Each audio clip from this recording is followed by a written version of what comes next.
نحمده ونصلي على رسوله الكريم اعوذ باللہ من الشیطان الرجیم بسم اللہ الرحمن الرحیم۔ حضور اکرم صلی اللہ علیہ وسلم کے طائف کے سفر کا قصہ۔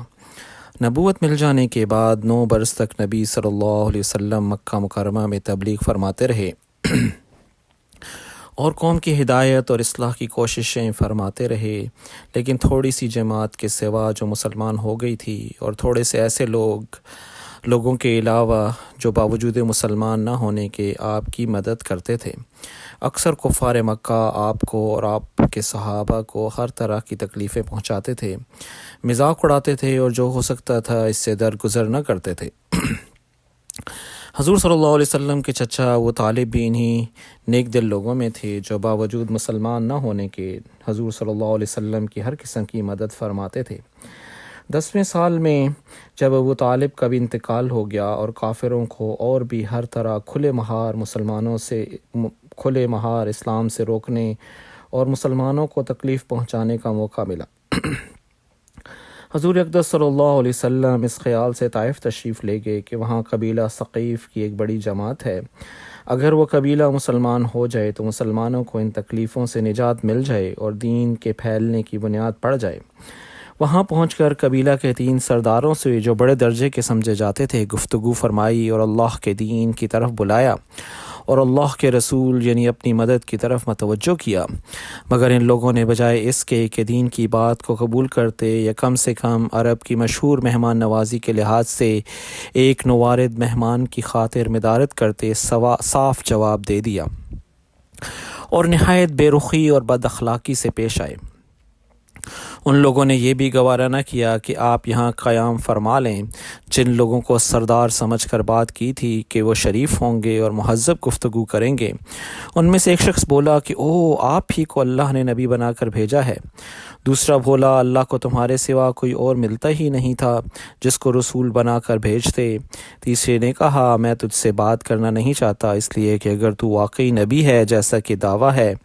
تو تیری بات سے انکار کرنا مصیبت سے خالی نہیں، اور اگر جھوٹا ہے تو میں ایسے شخص سے بات کرنا نہیں چاہتا۔ اس کے بعد ان لوگوں سے نا امید ہو کر حضور اکرم صلی اللہ علیہ وسلم نے اور لوگوں سے بات کرنے کا ارادہ فرمایا کہ آپ علیہ الصلاۃ والسلام تو ہمت اور استقلال کے پہاڑ تھے، مگر کسی نے بھی قبول نہ کیا، بلکہ بجائے قبول کرنے کے حضور صلی اللہ علیہ وسلم سے کہا کہ ہمارے شہر سے فوراً نکل جاؤ اور جہاں تمہاری چاہت کی جگہ ہو وہاں چلے جاؤ۔ حضور اکرم صلی اللہ علیہ وسلم جب ان سے بالکل مایوس ہو کر واپس ہونے لگے تو ان لوگوں نے شہر کے لڑکوں کو پیچھے لگا دیا کہ آپ علیہ الصلاۃ والسلام کا مذاق اڑائیں، تالیاں پیٹیں، پتھر ماریں، حتیٰ کہ آپ علیہ الصلاۃ والسلام کے دونوں جوتے خون کے جاری ہونے سے رنگین ہو گئے۔ حضور اقدس صلی اللہ علیہ وسلم اسی حالت میں واپس ہوئے۔ جب راستے میں ایک جگہ ان شریروں سے اطمینان ہوا تو حضور صلی اللہ علیہ وسلم نے یہ دعا مانگی جس کا ترجمہ ہے، اے اللہ تجھی سے شکایت کرتا ہوں میں اپنی کمزوری اور بے کسی کی اور لوگوں میں ذلت اور رسوائی کی۔ اے ارحم الراحمین تو ہی ضعفاء کا رب ہے اور تو ہی میرا پروردگار ہے۔ تو مجھے کس کے حوالے کرتا ہے؟ کسی اجنبی بیگانہ کے جو مجھے دیکھ کر تر شروع ہوتا ہے اور منہ چڑھاتا ہے،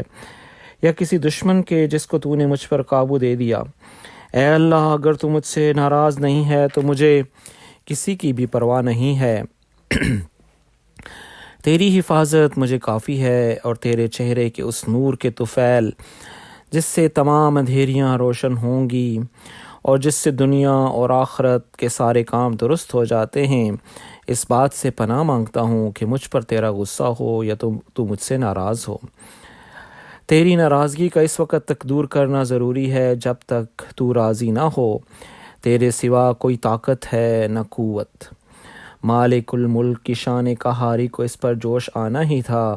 کہ حضرت جبرائیل علیہ السلام نے آ کر سلام کیا اور عرض کیا کہ اللہ تعالیٰ نے آپ کی قوم کی وہ گفتگو جو آپ سے ہوئی سنی اور ان کے جوابات سنے، اور ایک فرشتہ کو جس کے متعلق پہاڑوں کی خدمت ہے آپ کے پاس بھیجا ہے کہ آپ جو چاہیں اس کو حکم دیں۔ اس کے بعد اس فرشتہ نے سلام کیا اور عرض کیا جو ارشاد ہو تو میں اس کی تعمیل کروں گا۔ اگر ارشاد ہو تو دونوں جانب کے پہاڑوں کو ملا دوں جس سے یہ سب درمیان میں کچل جائیں، یا اور جو سزا آپ تجویز فرمائیں۔ حضور صلی اللہ علیہ وسلم کی رحیم و کریم ذات نے جواب دیا، میں اللہ سے اس کی امید رکھتا ہوں کہ اگر یہ مسلمان نہیں ہوئے تو ان کی اولاد میں سے ایسے لوگ پیدا ہوں جو اللہ کی پرستش کریں اور اس کی عبادت کریں۔ فائدہ یہ ہیں اخلاق اس کریم ذات کے جس کے ہم نام لیوا ہیں کہ ہم ذرا سی تکلیف سے کسی کی معمولی سی گالی دے دینے سے ایسے بھڑک جاتے ہیں کہ پھر عمر بھر اس کا بدلہ نہیں اترتا، ظلم پر ظلم اس پر کرتے رہتے ہیں اور دعویٰ کرتے ہیں کہ اپنے محمدی ہونے کا، نبی کے پیرو بننے کا۔ نبی کریم صلی اللہ علیہ وسلم اتنی سخت تکلیف اور مشقت اٹھانے کے باوجود نہ بد دعا فرماتے ہیں نہ کوئی بدلہ لیتے ہیں۔ وما علینا الا البلاغ۔